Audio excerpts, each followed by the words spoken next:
The Appalachian Trail, 2,190 miles, 14 states.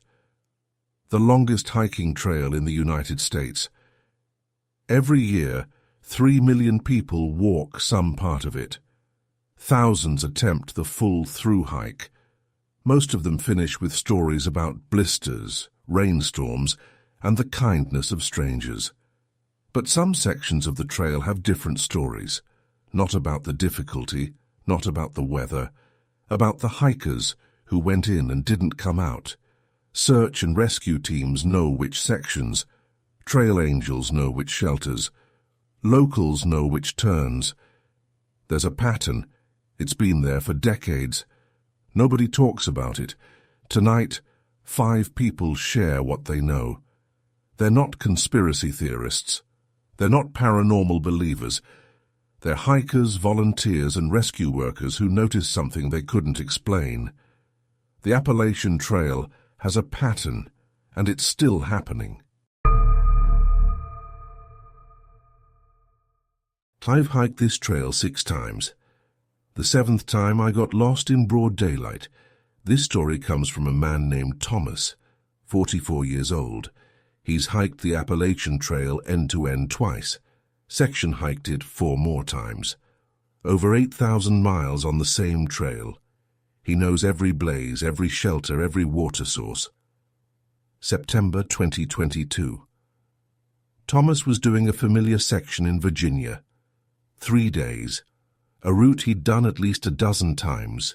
Day 2. Clear weather. Good visibility. He was making good time. Around 2 p.m. he stopped to check his map. Something was wrong. I was at a junction I didn't recognize. That shouldn't be possible. I know this section better than my own neighborhood. Thomas checked his GPS. It showed him exactly where he should be. On trail, heading north. But the trail in front of him wasn't the trail he knew. The blazes were there, white rectangles on the trees. I was on the AT, but the terrain was wrong. The trees were wrong. Everything felt shifted. He walked for another hour, following the blazes, following his GPS. The trail kept changing. Junctions that shouldn't exist, streams that weren't on any map. At one point, I passed a rock formation I know for certain is 40 miles north of where I should have been. Thomas stopped, sat down, tried to think. I've been hiking for 20 years. I don't panic. I don't make navigation errors. But standing there, I couldn't figure out where I was. He decided to backtrack, follow his own footprints. They weren't there. The ground was soft. I should have left prints. There was nothing, like I'd never walked through. Thomas kept moving, not sure which direction was right. Just moving. Around 5 p.m. something shifted. I can't explain it. One moment, I was lost in terrain I'd never seen. The next moment, I was standing at a shelter I recognized. A shelter that should have been 6 miles behind me. He checked his watch. He'd been walking for 3 hours. He'd covered 6 miles backward without turning around. My GPS showed a straight line, north the whole time, but I ended up south of where I started. Thomas finished his hike, made it out the next day. He's been back to that section twice since then. Both times no problems. Normal trail, normal navigation, like it never happened. He paused. I don't know what happened that day. I don't have an explanation, but I know what I experienced, and I know the trail wasn't behaving the way it should. Thomas still hikes, but he never goes alone anymore. I trust my skills. I don't trust that trail. It's that. I've helped hundreds of hikers. I've learned which warnings they ignore. This story comes from a woman named Patricia, 62 years old. She's been a trail angel for 15 years, lives near a popular section in Tennessee, provides food, rides, and advice to through hikers. She's seen thousands of hikers pass through. Most of them make it. Some don't. I started noticing patterns about 10 years ago. Certain sections where hikers had problems, not injuries, not weather, just problems. Patricia keeps a notebook. Every hiker she helps, she writes down where they're headed. When she sees them again, she writes down what happened. Most entries are normal. Made it to Damascus, good weather, no issues. But some sections have different entries. She showed me pages from her notebook, the same stretch of trail in North Carolina, entry after entry. Got turned around for 3 hours. Compass acted strange near the ridge. Lost the trail in clear weather, found it again half a mile back. Heard footsteps, no one there. Patricia started warning hikers about certain sections.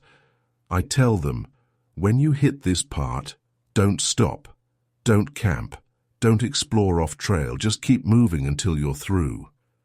Most hikers laugh it off. They think she's being superstitious. I don't blame them. If someone told me that 20 years ago, I'd laugh too. But some hikers listen. And Patricia notices something. The ones who listen, they make it through fine. The ones who don't, she paused. Most of them are fine too. But some of them come back with stories, losing time, losing direction, feeling watched. And a few of them, she looked at her notebook, a few of them don't come back at all.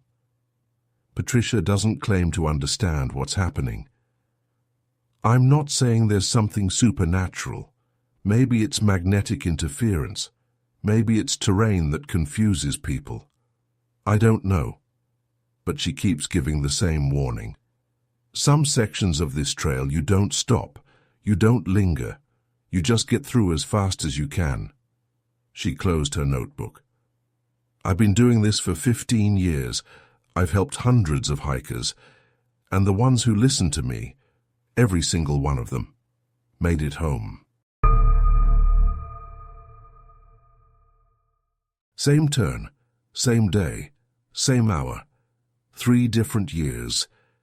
This story comes from a man named Marcus, 51 years old, former search and rescue volunteer.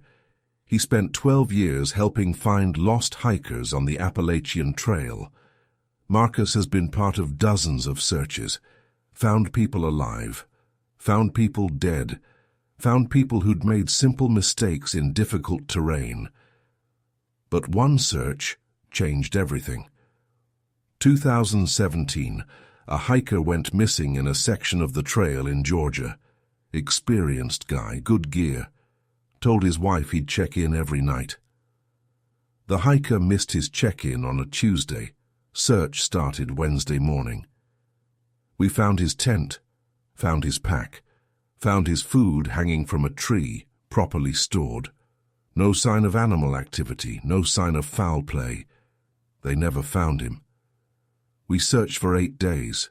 Dogs, helicopters, grid patterns, nothing. Like he walked away from his camp and vanished. The search ended. The case went cold. Marcus moved on. Did other searches. Tried not to think about it. Then, in 2019, another hiker went missing. Same section of trail. Same area. I didn't think much of it at first. The AT has a lot of missing persons cases. It happens. But when Marcus reviewed the case file, something caught his attention. The second hiker went missing on a Tuesday, same as the first one, and when I checked the GPS data from his last known position, same location, within 100 yards of where the first hiker disappeared. I told myself it was coincidence. The trail is 2,000 miles long, but certain sections are more dangerous.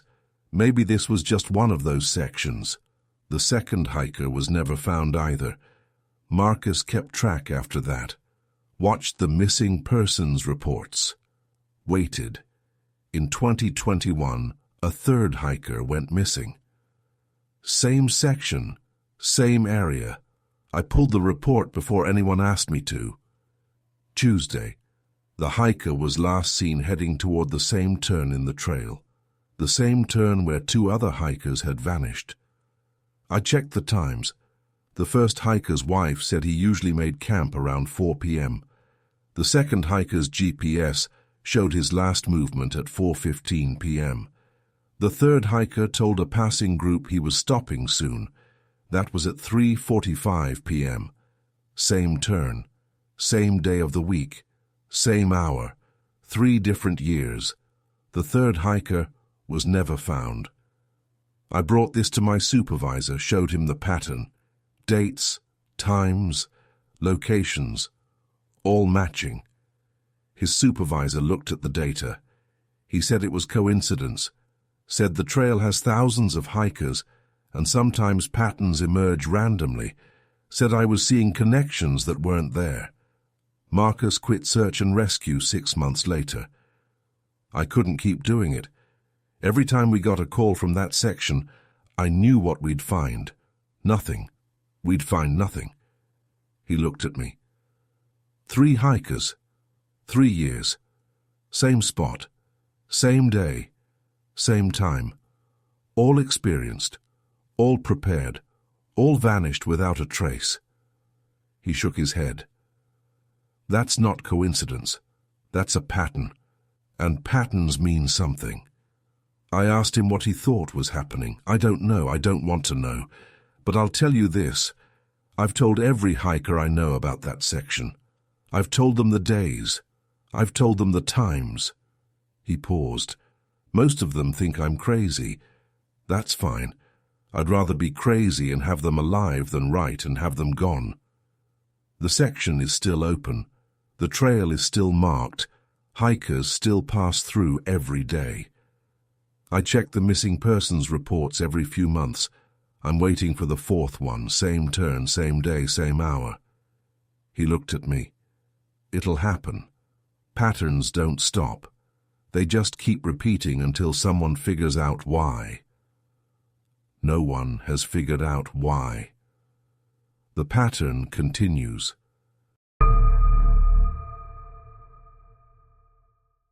I've tracked people through impossible terrain, but some searches there's nothing to track. This story comes from a woman named Jennifer, 38 years old, 10 years in search and rescue, specializes in tracking and wilderness recovery. Jennifer has found hikers who fell into ravines, found hikers who wandered 20 miles off trail, found hikers who'd been missing for weeks, but some searches still bother her.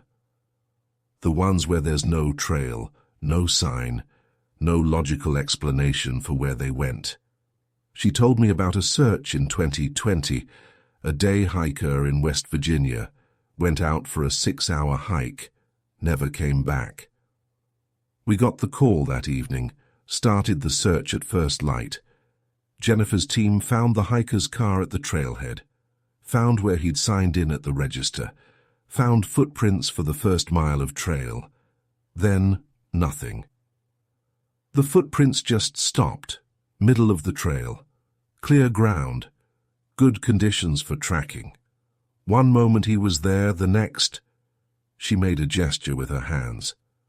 Gone. The team searched for a week, brought in dogs, brought in thermal imaging, covered every inch of terrain within 5 miles. Nothing.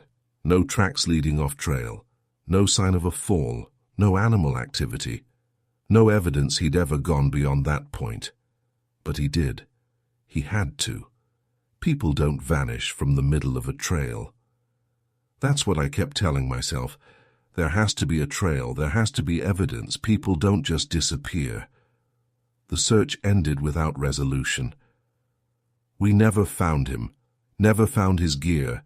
Never found any sign of where he went after that point in the trail. Jennifer has been on dozens of searches since then. Some of them end like that. No explanation, no evidence. The person just stops existing at a certain point on the trail. I asked her how she explains it. I don't. I've stopped trying. My job is to find people, not to explain why I can't. But she's noticed something. The searches that end like that, no evidence, no trail, no logic, they tend to cluster. Certain sections of the AT have more than their share. She won't name the sections. I don't want to scare people away from hiking. The trail is safe for most people, but some parts don't make sense. Jennifer still does search and rescue, still believes in her work. Most of the time we find them, lost, injured, scared. But we find them. She paused. It's the ones we don't find that keep me up at night. The ones where there should be a trail and there isn't. The ones where the evidence just stops. My family has lived near this trail for 4 generations. We know which parts to avoid. This story comes from a man named Henry, 73 years old. His family has owned land along the Appalachian Trail in Virginia since the 1890s. Henry grew up with the trail in his backyard, watched it evolve from a footpath to a national landmark, seen thousands of hikers pass through over the decades. His family has always been friendly to hikers, offering water, giving directions, helping the lost ones find their way. But there's one piece of advice they always give.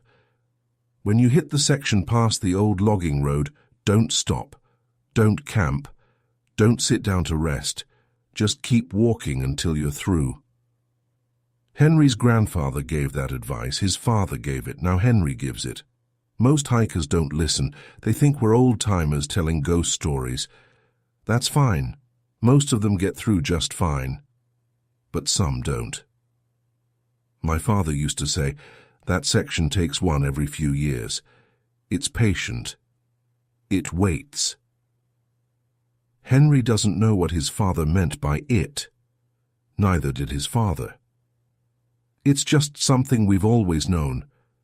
That section isn't like the rest of the trail. Something's different there. He's never experienced anything himself. Never goes into that section.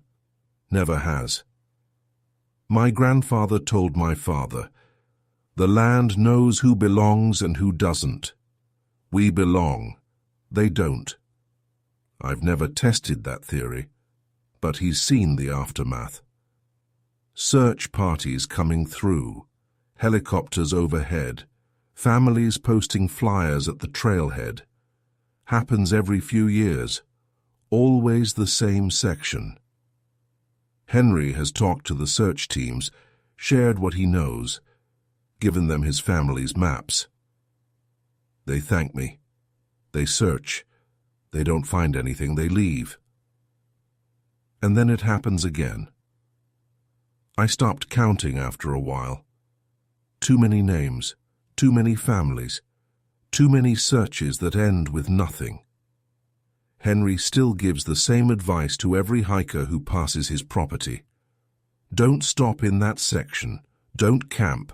Don't rest. Just keep moving. Some listen. Some don't. The ones who listen, they always make it through. I've never heard of one who didn't. He looked toward the tree line. My grandfather lived to 94. My father lived to 87. 4 generations on this land, and none of us have ever spent a night in that section. He turned back to me. That's not superstition. That's survival. Henry will keep giving the same advice. Keep watching hikers pass through. Keep hoping they listen. The trail's not going anywhere, neither is whatever's in that section. All I can do is warn people. He paused. Whether they listen is up to them.